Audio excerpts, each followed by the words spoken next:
The vast grand chamber of the Galactic Council fell silent as Ambassador Ilara Frost stood alone at the center of the circular floor. Thousands of alien representatives from across the Milky Way watched from tiered seating that stretched upward into darkness. 7 enormous holographic faces, the High Council, hovered above, their expressions ranging from curious to hostile. Humanity stands accused of violating Galactic Security Protocol 773 Alpha, announced first speaker Mox Talon, a being composed of shifting crystalline structures. You have allegedly deployed unregistered sensory technology capable of detecting quantum fluctuations reserved exclusively for Class 7 civilizations. Earth is classified as Class 2. Ilara, appearing small yet resolute before the massive council, maintained perfect composure. With respect, first speaker, we deploy no such technology. Mox Talon's crystalline face fragmented and reformed with obvious skepticism. Then explain how your species predicted the Cassini Nebula collapse 37 standard hours before our most advanced sensors detected any anomaly. Explain how a human mining operation evacuated the Tau Ceti system 3 days before a catastrophic radiation surge that our predictive models missed entirely.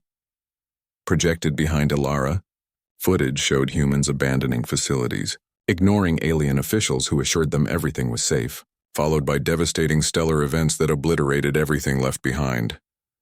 We use no unauthorized technology, Ilara repeated calmly. Then how? Demanded third speaker Vrul, a massive gas-based entity. How did your primitive species know? Ilara straightened her shoulders, her voice unwavering as she delivered the words that sent ripples of disbelief through the chamber. Something simply felt wrong. Commotion erupted as thousands of alien delegates murmured, some laughing in disbelief, others concerned. The 7 High Council members exchanged troubled glances. You expect the most advanced governing body in the galaxy to believe humans possess some intuitive sense that outperforms our quantum probability matrices? The 6th speaker, a hive mind collective, spoke with thousands of synchronized voices. I don't expect you to believe it, Ilara responded, her confidence unsettling the chamber. I expect you to fear it. The room fell deadly silent. Because if humans can sense things your technology cannot, she continued, then perhaps there are other fundamental aspects of this universe your civilizations have failed to comprehend. As if on cue, the emergency alert system of the Galactic Council chamber activated, something that hadn't happened in 3 centuries. All displays showed the same message. A critical diplomatic vessel had been destroyed in neutral space. Mox Talon turned accusingly to Ilara. Did you know this would happen too, human? Ilara's expression darkened. No, but I can tell you this, whatever destroyed that ship, it doesn't feel right. And that should terrify you. Commander Dominic Hayes waited outside the council chamber, pacing with military precision. He hated diplomatic assignments. 20 years in Earth's space forces had trained him for combat, not babysitting politicians. When the chamber doors finally opened and crowds of agitated aliens poured out, Hayes spotted Ilara immediately. Despite the chaos, she walked with purpose. How bad? He asked as she approached. They're scared, Ilara said. That's good for us, Hayes frowned. The Arcavian diplomatic vessel? Destroyed. Or so they claim. Ilara lowered her voice. The council is forming an investigation team. We've been invited to join. Invited? Or ordered? Does it matter? We're going. A tall, thin alien with blue-gray skin approached them. Hayes recognized the species, a Cerulean known for their computational minds and absolute devotion to logic. I am Investigator Xlor, the alien stated flatly. I have been assigned as lead on this mission. You will both accompany me along with your xenobiologist, Dr. Reed. Hayes straightened. Under whose authority? The full Galactic Council, Xlor replied without emotion. This incident involves the Arcavian Dominion. They rarely engage with council matters. The destruction of their vessel constitutes a potential crisis. Ilara stepped forward. And why include us? Xlor's large pupil-less eyes fixed on her. The Arcavians are unusual. They rely on what they call empathic technology. Some council members believe there may be similarities to your human feelings. The way Xlor pronounced the word made it sound like a disease. As they walked toward the docking bay, Hayes noticed the other alien delegates giving them a wide berth.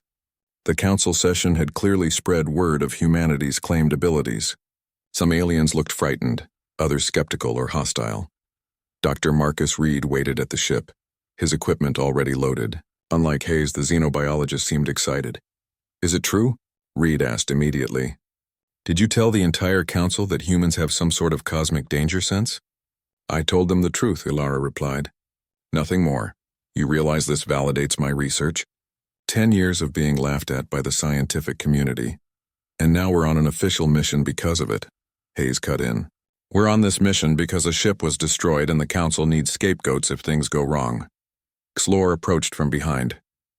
"Your assessment is partially correct, Commander Hayes. The council does indeed find humans expendable. However, your presence was specifically requested by another party." "By whom?" Ilara asked. Before Xlor could answer, a new figure emerged from the shadows of the docking bay. The alien was unlike any Hayes had seen before, humanoid but with skin that seemed to shift colors like oil on water. Its eyes were completely black. "By me," the alien said in a surprisingly melodic voice. "I am Vexmora, Council Intelligence Division. I have been studying human intuition for some time now." Hayes felt a chill run down his spine. Something about Vexmora didn't feel right. "Our vessel is prepared," Xlor announced. "The Celestial Whisper is the most advanced investigation ship in the Council fleet." The ship was impressive, sleek, silver, and radiating power. As they boarded, Hayes noticed how the interior seemed to shift and adapt to each person who entered. The control room was a perfect circle with consoles that emerged from the floor as needed. "We launch in 10 standard minutes," Xlor stated. "Our destination is the Crimson Void where the Arcavian vessel was last tracked." As Hayes examined the navigation system, a sudden unease washed over him. He'd felt this before in combat seconds before an ambush. A subtle wrongness that had saved his life more than once. "There's a problem with the navigation system," he said. Xlor turned sharply. "Impossible. It was checked before our arrival." Hayes pointed to a series of equations scrolling across a display. "I don't understand the math, but something's wrong with it." "And you base this assessment on what evidence?" Xlor asked coldly. "No evidence. It just feels wrong." The control room fell silent. Vexmora stepped forward, eyes fixed on Hayes. "Interesting. The very phenomenon we're investigating, manifesting already. We don't have time for human superstition," Xlor stated. "The system is functioning perfectly." Ilara glanced between Hayes and the console. "Check it again," she ordered. "Thoroughly." Xlor seemed about to object, but Vexmora raised a hand. "Do as she says." Reluctantly, Xlor ordered a full diagnostic. Minutes later, the Saralin's expression changed subtly. The closest thing to surprise Hayes had seen on the alien's face. "There appears to be an anomaly, a subtle code insertion that would have activated once we entered deep space. It would have stranded us beyond communication range." Vexmora's skin rippled with colors. "Fascinating. And Commander Hayes detected this how exactly?" Hayes met the intelligence officer's gaze steadily. "Like I said, it felt wrong." As the Celestial Whisper's engines hummed to life, the repaired navigation system plotting their course to the disaster site, Hayes couldn't shake the feeling that this was just the beginning. Whatever had destroyed the Arcavian ship, whatever was waiting for them in the Crimson Void, it was something the galaxy had never encountered before. And somehow, he already knew the Council's advanced technology wouldn't be enough to stop it.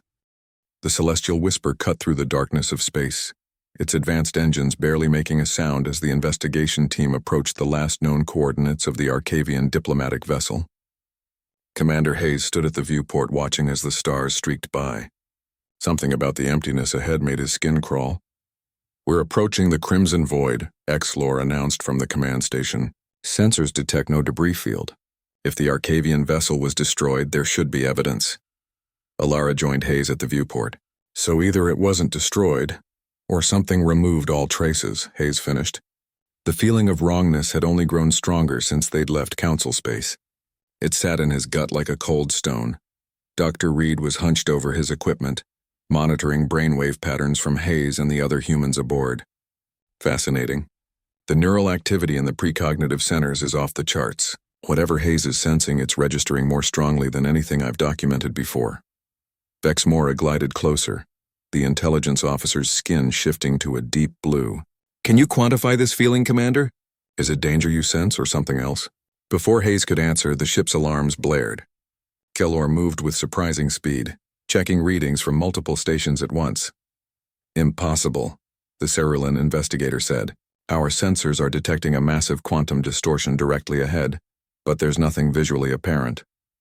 The view screen showed only empty space, but Hayes knew better. It's there! Whatever we're looking for is right in front of us, hidden somehow. Hidden from the most advanced sensors in the galaxy? Xalor's voice carried rare emotion, skepticism tinged with fear. Vex Mora stepped forward. Perhaps not hidden. Perhaps existing in a state our technology cannot properly interpret. The intelligence officer turned to Hayes. But you can sense it, can't you? Hayes nodded slowly. It's like a hole, not just in space, but in reality itself. Dr. Reed's equipment suddenly sparked, screens flickering with data too fast to read. The quantum readings are off the scale. This shouldn't be possible. The celestial whisper shuddered as invisible forces pulled at its hull. The lights dimmed, then flared back to full brightness. We're being scanned, Xlor reported, fingers dancing over controls. By what or whom I cannot determine. A massive shape began to materialize ahead of them, first as a shadow against the stars, then with increasing solidity. It was not a debris field from a destroyed ship. It was the Arcavian vessel itself, seemingly intact but drifting. No life signs, Xlor stated. No power signatures, but the ship appears undamaged. Alara stepped closer to the view screen. That's not possible. The Council reported it destroyed. Or they believed it was, Vex Mora said quietly. We're dealing with something beyond standard Council understanding. Hayes felt it before the sensors detected anything. A sudden spike in that feeling of wrongness. Brace for impact, he shouted just as the ship lurched violently. A brilliant light enveloped the celestial whisper. For a moment, Hayes felt his body stretch and compress simultaneously, as if reality itself was being rewritten around them. Then darkness. When the lights returned, nothing outside the viewport looked familiar. They were no longer in the crimson void. The stars had changed position, and directly ahead loomed a massive structure. Artificial, ancient, and impossibly large. Where are we? Alara whispered. Xlor worked frantically at the navigation console. Unknown. Star positioning suggests we're still in the galaxy, but no known region matches these configurations. It's a pocket, Dr. Reed said, his voice filled with awe as he studied his readings. A subspace pocket hidden from normal space-time. We've been transported. Vex Mora's skin had gone almost transparent with what Hayes assumed was fear. This technology is beyond even the Council's theoretical understanding. As their eyes adjusted to the view, they began to make out details of the structure before them. It wasn't a single construct but a vast collection of ships, thousands of them from different eras and civilizations, arranged in precise patterns around a central hub that pulsed with energy. It's a collection, Hayes said, the realization hitting him suddenly. Someone or something has been collecting ships. Among the vessels they spotted the Arcavian diplomatic ship, now being systematically pulled apart by mechanical appendages that extended from the central hub. They're not destroying it, Ilara observed. They're studying it. Xlor attempted to activate the ship's defense systems, but nothing responded. We're being held in place by some form of tractor beam. Engines are non-responsive. Can we communicate with whatever's controlling this place? Ilara asked. Before anyone could answer, a holographic image materialized in the center of the command deck. A swirling mass of light that slowly took humanoid form. Visitors, the figure said, its voice seeming to come from everywhere at once. Unexpected, interesting. Hayes felt the hairs on his neck stand on end. The sense of wrongness was now overwhelming, radiating from this entity. Who are you? Alara asked, stepping forward as Earth's representative. Why have you brought us here? The figure tilted its head, the movement unnaturally smooth. I am Collector. I gather, I study, I learn. Its gaze shifted to Hayes. You are different. You sense the transfer point before your instruments. How? Hayes said nothing, but the figure seemed to read something from him anyway. Fascinating. Your species possesses natural quantum entanglement sensitivity. Rare, valuable. Vex Mora stepped forward. You've been taking ships from across the galaxy. For how long? Time is irrelevant in this space, the Collector responded. I have gathered specimens for study since intelligent life first sailed the void. Exlor had been quietly working at a secondary console. The Arcavians, the investigator said. Are any still alive? The collector waved a hand and a new image appeared. A holding area where several beings were kept in transparent cells. Their skin had the same oil-on-water quality as Veximora's, but with patterns that shifted more rapidly. The organic components are preserved for study, the collector stated. Their technology is most unusual, based not on physics as most understand it, but on empathic resonance, similar in some ways to your human quantum sensitivity. Hayes exchanged glances with Alara. The connection between human intuition and Arcavian technology couldn't be coincidental. Dr. Reed had been quiet, but now he stepped forward. That's it? That's why the Council paired us on this mission. They suspected a connection between human intuition and Arcavian technology. But they couldn't have known about this place, Ilara argued. Vexmora's skin rippled with dark patterns. Unless some on the Council have encountered the Collector before and kept it secret. The Collector's form flickered. Some have found this place. None have left. You will join my collection. The humans are of particular interest.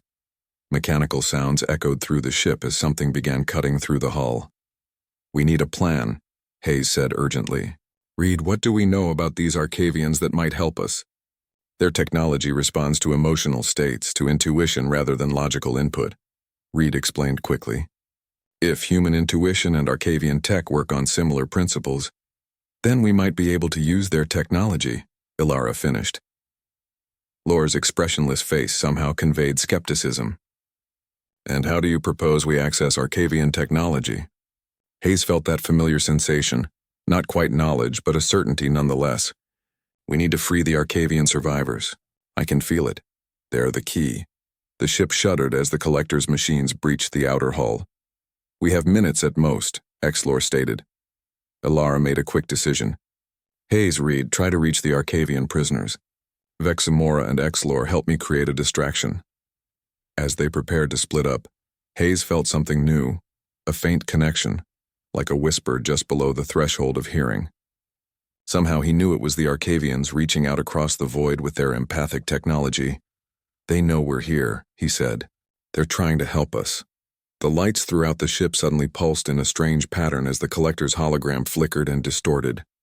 What's happening? Exlor demanded. Dr. Reed checked his instruments. It's incredible. The Arcavians are sending out an empathic wave that's interfering with the Collector's systems, and somehow Hayes is amplifying it. For the first time since they'd entered this pocket of space, Hayes felt something beyond the wrongness, a spark of hope. Whatever connected human intuition to Arcavian technology might be their only chance of escape. And as the Collector's machines momentarily hesitated in their approach, he knew they had a small window of opportunity. Now, he said, we move now. Alarms blared throughout the Collector's vast structure as Hayes, Dr. Reed, and the others raced through twisting corridors that seemed to rearrange themselves. Metal walls pulsed with strange light and mechanical appendages reached for them from hidden compartments. Left here, Hayes shouted, relying entirely on his intuition. There was no map, no logic to this place, but he could feel which paths were safe and which led to danger. Behind them, Ilara and Exlor maintained the distraction, having activated emergency protocols on the Celestial Whisper that sent conflicting signals throughout the Collector's systems. How do you know where we're going? Reed gasped as they sprinted down another corridor. I don't know. I just feel it, Hayes replied, skidding to a halt before a massive door. They're in here. The Arcavians. Vexmora approached the sealed entrance, skin shifting to a deep purple. This level of intuitive navigation is unprecedented. Are all humans capable of this? No time for your research, Hayes growled. Help me open this. The door had no obvious control panel. It was a seamless sheet of unknown metal, humming with energy. It's responding to you, Reed observed, checking the readings on his portable scanner. Your brain activity is somehow resonating with the door's frequency. Hayes placed his hand against the cold surface. He didn't understand the science, but he could feel something, a connection like a conversation without words. He closed his eyes, focusing on that feeling of wrongness that had guided him so far, but inverting it, seeking rightness instead. With a low hum, the massive door slid open. Inside was a vast chamber lined with transparent cells, In each one, a being with shifting opalescent skin floated in suspension. The Arcavians. Their bodies rippled with patterns of light that seemed to pulse in unison, like a visual heartbeat. "They're communicating," Vexmora whispered. Even in containment, Hayes approached the nearest cell. Inside, an Arcavian with intricate silver patterns flowing across its skin, opened eyes that swirled with galaxy-like depth. "We are here to help," Hayes said, unsure if the being could understand him. The Arcavian's patterns shifted, and suddenly Hayes felt a presence in his mind. Not intrusive, but like a gentle knock at a door. "They're telepathic?" Reed asked, watching Hayes's reaction. "Not exactly. It's more like emotional transfer, images and feelings." The Arcavian's patterns swirled faster, and Hayes received a flood of impressions. The collector had been harvesting species for eons, seeking something specific, a particular evolutionary trait. The Arcavian's empathic abilities had attracted its attention, but they weren't what it truly sought. "It's looking for us," Hayes realized with sudden clarity. "For humans. Our intuition is what it wants." A deep vibration shook the chamber as red lights began flashing. The collector had detected their presence. "We need to free them," Hayes urged. "They know how to escape this place." Reed examined the cell controls. "I can't read any of this. It's not like any technology I've seen." "Let me." Vexmora moved forward, skin shifting to match the patterns on the cell door. Council intelligence has studied Arcavian tech for decades, though never with their cooperation. As Vexmora worked, Hayes continued the empathic connection with the imprisoned Arcavian. More images flooded his mind, a vast network of these collection facilities throughout the galaxy, civilizations that had been completely harvested, leaving no trace, and a disturbing revelation. Some members of the Galactic Council had known about the collector for centuries, trading information and technology in exchange for immunity. "The Council betrayed us," Hayes said aloud. "Some of them have been working with this thing." "Not the full Council," Vexmora corrected, still working on the cell. "A faction. One I was assigned to infiltrate." The admission hung in the air as the first cell door slid open. The Arcavian inside floated forward, its body seeming to solidify as it moved. It touched Hayes's forehead with a tendril-like finger. A voice resonated in Hayes's mind. "I am Thazai, lead harmonizer of the Arcavian Dominion. You have the gift. The awareness beyond awareness." "Human intuition," Hayes replied. "More than that. You sense the quantum threads that connect all realities. We Arcavians built technology to detect these threads. Your species evolved to feel them naturally." More cells opened as Vexmora deciphered the system. Soon a dozen Arcavians stood before them, their bodies pulsing with synchronized patterns. "The collector must be stopped," Thozai communicated. "It has harvested countless species seeking what you possess naturally. It will never stop until it has what it wants." "What exactly does it want?" Reed asked, seemingly aware of the conversation despite not being directly connected. Thazai turned to the scientist. "To predict all possible futures with perfect accuracy. To control the outcome of every event in the universe." A thunderous noise echoed through the chamber as part of the ceiling collapsed. Mechanical tendrils poured through the opening, followed by the holographic form of the collector. "Specimens attempting escape," its multi-layered voice announced. "Unacceptable. The human quantum sensitivity must be harvested and integrated." "Run!" Hayes shouted as the tendrils lashed toward them. The Arcavians moved as one, forming a protective circle around the humans. Their skin patterns accelerated until they blurred, creating a field of energy that deflected the collector's appendages. "Follow," Thazai instructed. "We must reach your ship." They fled through the corridors, the Arcavians' empathic field guiding them while repelling the collector's attempts to capture them. Hayes felt his intuition amplified by their presence, his awareness of danger and safety heightened beyond anything he'd experienced before. Ilara and X-Lore, he remembered suddenly. "We need to get back to them." "They approach," Thozai assured him. The distraction succeeded. Sure enough, as they rounded a corner, they nearly collided with Ilara and X-Lore, who were running in the opposite direction. "Hayes!" Ilara exclaimed. "You found them!" Kalor stared at the Arcavians with open fascination. "This is unprecedented. No non-Arcavian has ever been in the presence of so many harmonizers at once." "Admire later," Hayes urged. "We need to get to the ship." Thazai communicated again with Hayes. Your vessel cannot escape alone. The collector controls this pocket of subspace, but combined with our empathic technology, your intuitive abilities might create an exit. As they neared the docking area where the celestial whisper was held, the collector's presence grew stronger. The holographic form materialized before them, now massive in size, blocking their path. Your resistance is unprecedented, it stated. This confirms the value of human intuition. You will be added to my collection. Hundreds of mechanical appendages surrounded them from all sides. Now, human, Thawzai urged Hayes, focus your feeling. Direct it toward freedom. We will amplify it. Hayes closed his eyes, concentrating on that sense of wrongness, understanding now that it was his perception of quantum distortions. He focused it like a weapon seeking a way out, a tear in the fabric of this artificial pocket of space. The Arcavians linked hands, their patterns synchronizing perfectly. Dr. Reed's equipment went wild, registering energy readings beyond anything previously recorded. Impossible. The collector's voice wavered for the first time. You cannot. A blinding light erupted from the combined human-Arcavian connection. Reality itself seemed to bend around them as a portal formed, a hole leading back to normal space. The ship. Everyone on board now, Ilara ordered. They rushed toward the celestial whisper as the collector's appendages fought to reach them. The structure around them began to destabilize, parts of it phasing in and out of existence. You cannot escape, the collector insisted, its form flickering. I have existed for billions of your years. I have collected thousands of species. I will have yours as well. Exlor reached the ship first, activating the entry ramp.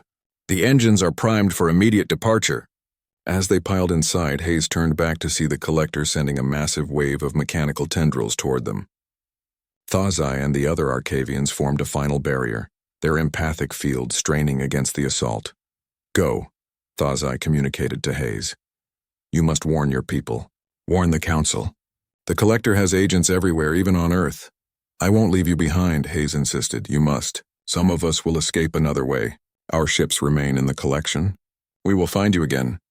With heart-wrenching clarity, Hayes knew Thawzai was right. The Arcavian pushed him firmly onto the entry ramp as the last of their companions boarded. The galaxy has underestimated humans. Thawzai's final message came as the ramp closed. When the time comes, trust what you feel. The celestial whisper lurched forward, engines screaming as they headed for the portal. Behind them, the Arcavians' empathic barrier failed and the collector's tendrils engulfed them. Hayes felt their sacrifice like a physical blow. Hold on, Exlor called from the pilot's seat. Transition will be unstable.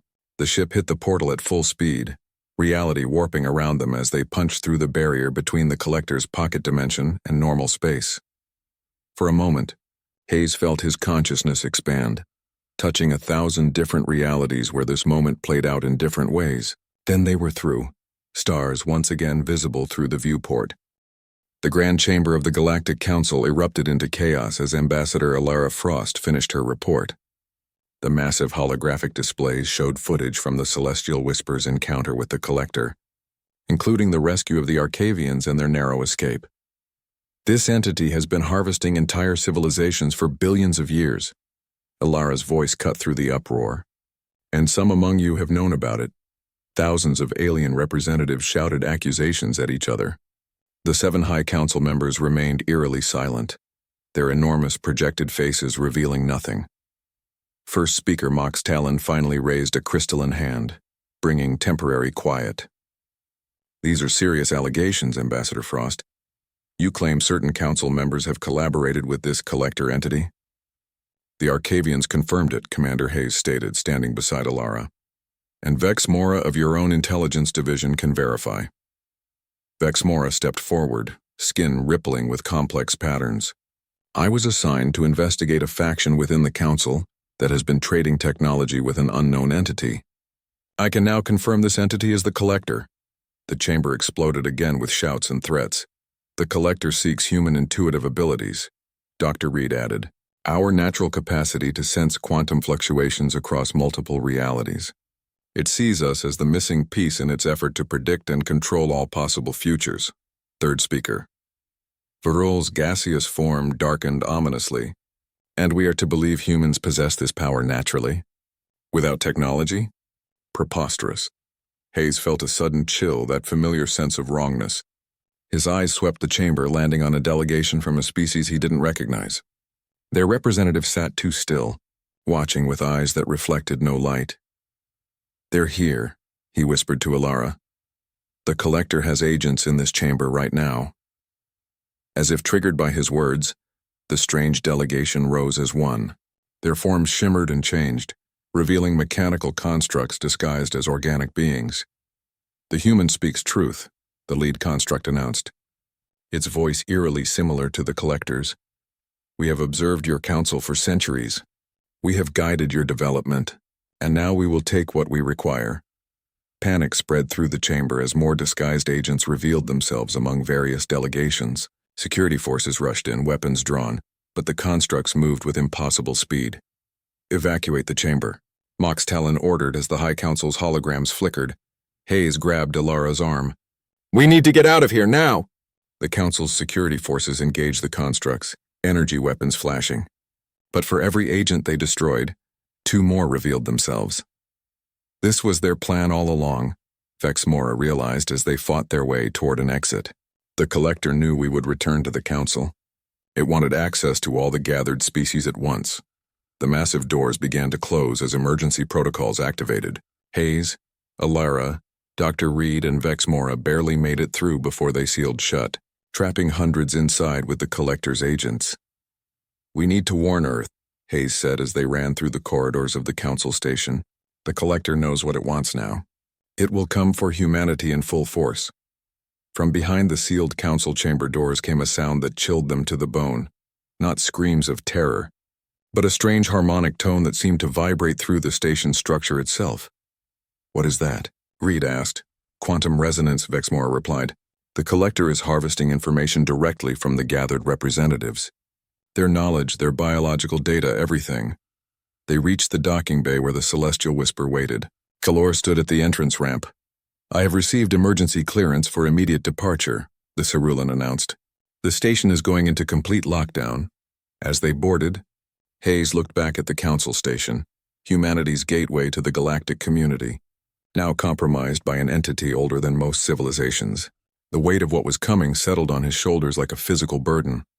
The Celestial Whisper detached and accelerated away from the station, joining dozens of other vessels fleeing the chaos. On the view screens, they watched as massive security doors closed across the station's exterior, sealing it like a fortress. "Too late," Vexmora observed. "The Collector's agents are already inside." In the ship's command center, they gathered around the communication array. "We need to contact Earth immediately," Alara said. "Full alert, all defenses activated." "I have disturbing news," Exelor interrupted, checking long-range scanners. "Multiple quantum distortions detected near the Sol system. The Collector is already there." Hayes felt the blood drain from his face. "How?" "The Celestial Whisper is the fastest ship in the Council fleet. There's no way it could have beaten us to Earth."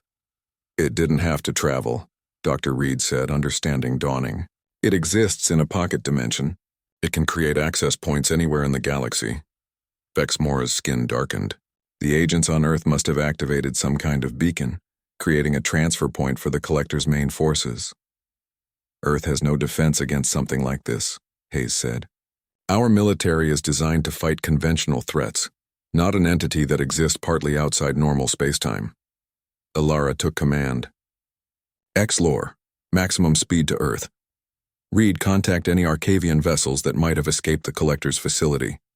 Vexmora, I need everything intelligence has on Council members who collaborated with the Collector. Hayes." She paused. "I need you to focus on that feeling. Try to connect with Earth. See if you can sense what's happening." Hayes nodded and found a quiet corner of the ship. He closed his eyes, remembering how his connection with the Arcavians had amplified his natural abilities. He focused on Earth, on home, on that sense of rightness that was the opposite of the wrongness the Collector emanated. At first, there was nothing. Then, like a distant radio signal getting stronger, he began to feel something.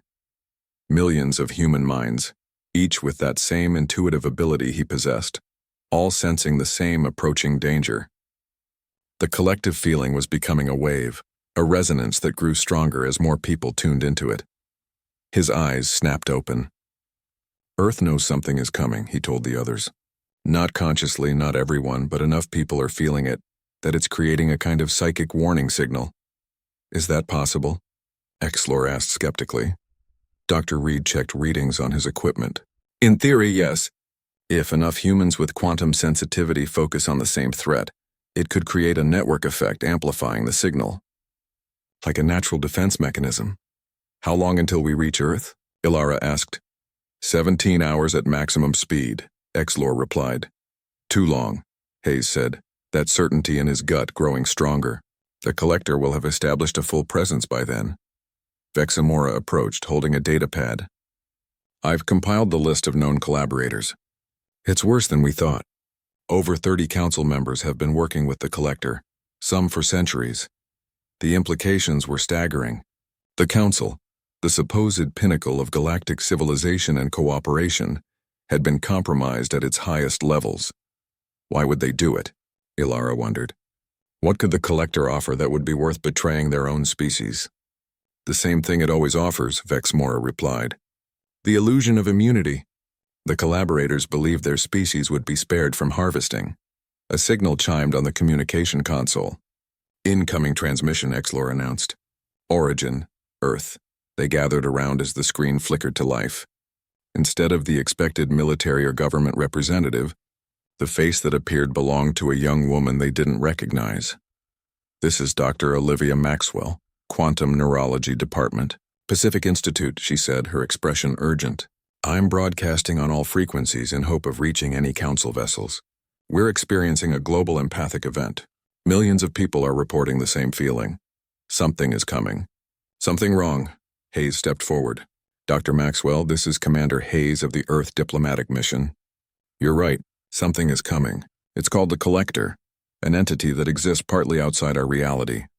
Relief washed over Maxwell's face. Commander, the scientific community thought we were going crazy. Simultaneous reports worldwide of the same feeling, the same dread. It's like a global intuition. That's exactly what it is, Dr. Reed joined in. Human intuition is actually quantum sensitivity. We can detect threats across probability lines. Listen carefully, Ilara added. Earth needs to prepare for an invasion unlike anything in human history. This entity doesn't use conventional weapons. It harvests entire species for their knowledge and biological data. We've already detected strange energy signatures in orbit, Maxwell replied, and reports of people acting strangely, moving in unison, especially in major cities. Those are its agents, Hayes explained.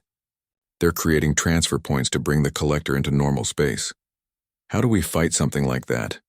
Maxwell asked, fear evident in her voice.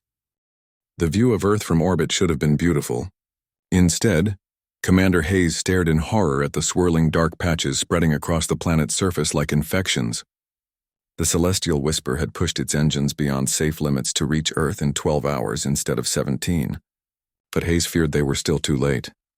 Those dark areas, Dr. Reed said, examining the sensor readings, they're quantum distortions, transfer points where the collector is establishing connections to its pocket dimension.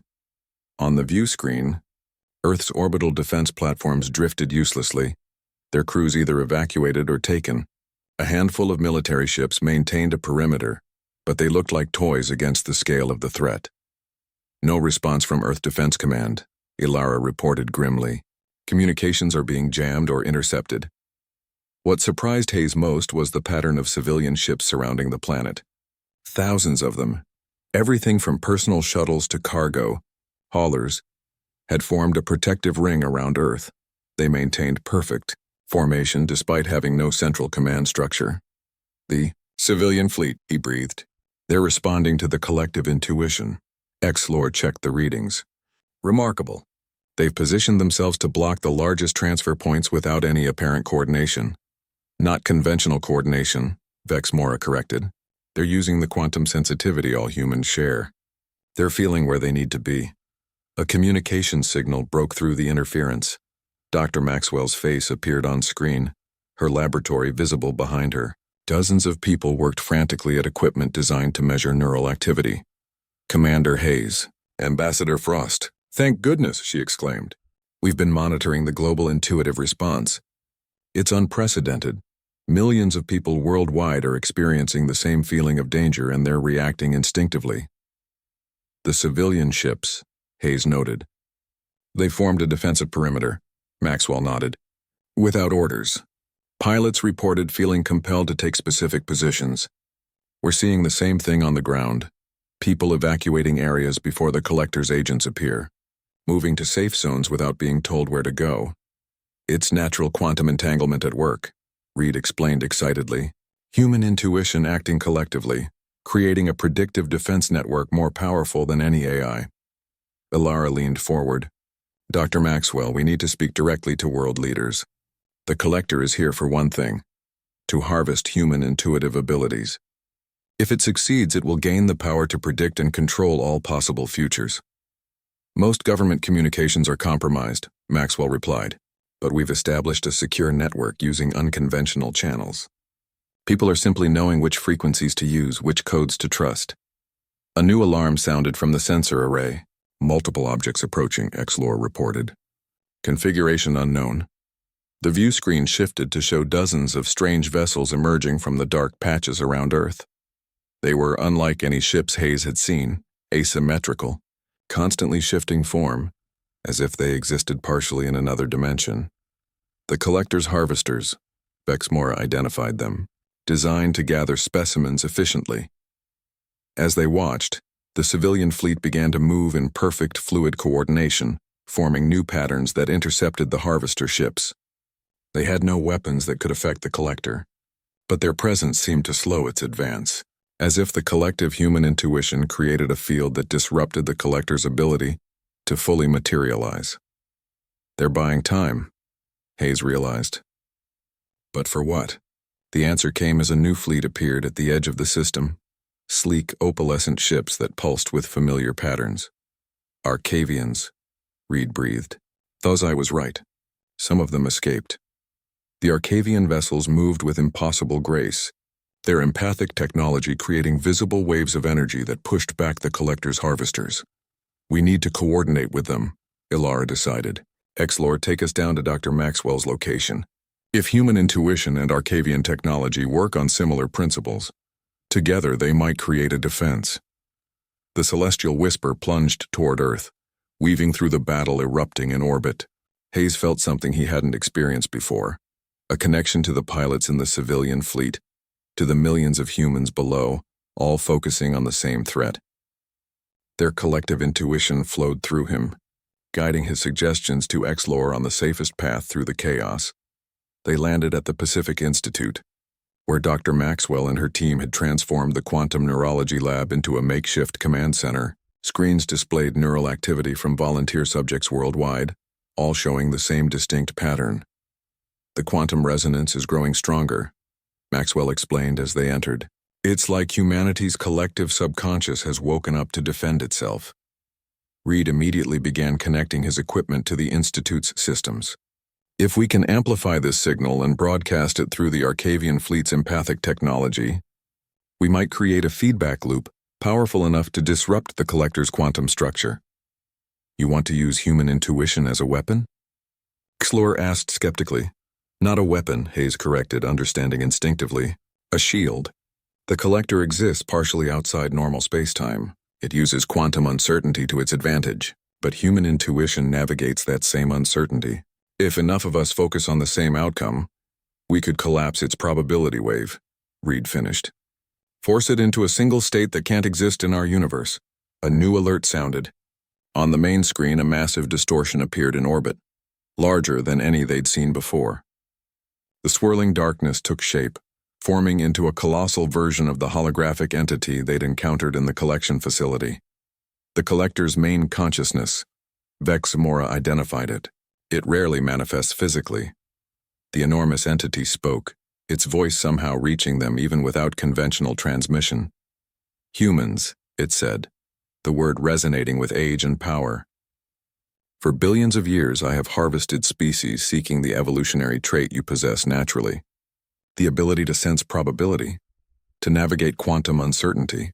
With it I will achieve perfection, knowledge of all possible futures. It's trying to break our concentration, Maxwell realized. Trying to disrupt the collective intuition. Hayes closed his eyes, focusing on that sense that had guided him from the beginning. He felt the connections, to Alara, to the people in the room, to the pilots in orbit, to millions of humans worldwide all feeling the same thing. And beyond them, he sensed the Arcavians, their empathic field extending like a hand reaching out. "We need to coordinate with the Arcavian fleet," he said, opening his eyes. "They're trying to help." A familiar presence touched his mind. Thosai had survived. The Arcavian leader's consciousness connected with Hayes across the distance. "Join with us," Thosai communicated. "Our technology, your natural ability, together they form what the Collector has sought for eons." Reed's equipment suddenly lit up with activity. The neural network is synchronizing. It's not just humans now. The Arcavian empathic field is connecting with our collective intuition. Outside, the sky darkened as the Collector's manifestation grew larger, its form stretching across the horizon. Harvester ships descended toward major population centers, but everywhere they went they found humans already evacuated, moved by that same inexplicable knowing. "It's working," Maxwell said in wonder. "People are avoiding the harvesters without any official warning." In orbit, the civilian fleet and Arcavian vessels began moving in perfect harmony, creating geometric patterns that somehow disrupted the Collector's ability to fully materialize its harvesters. Hayes felt the connection growing stronger, his awareness expanding beyond normal perception. He could sense the Collector now, not just as a threat, but as an entity, ancient and patient, that had evolved to exist in the spaces between realities. "It's afraid," he realized aloud. For the first time in its existence, it's afraid of what it doesn't understand. The Collector's voice boomed again, this time tinged with something new: uncertainty. "What is this?" "How are you doing this?" Alara stepped forward, addressing the entity as if it stood before her. "You wanted human intuition. Now you're feeling its full power, not harvested, not controlled, but freely given and united with Arcavian empathy. This is what you could never replicate: connection freely chosen." The Collector's form began to flicker as the combined human-Arcavian network strengthened. "Probability collapse imminent," Reed announced, checking his readings. "The Collector's quantum state is destabilizing." With a sound like reality itself tearing, the massive entity began to fracture. Its harvesters vanished one by one, the dark patches around Earth closing like healing wounds. "It's retreating," Vexmora observed. Forced back into its pocket dimension, Hayes felt the collective connection reach its peak, billions of human minds focused on a single outcome, amplified by Arcavian technology. The Collector's manifestation shattered into fragments that dissolved into nothing. In the silence that followed, Hayes felt the connection slowly fade, returning to background awareness. The immediate danger had passed, but he knew with certainty that the Collector still existed, wounded but not.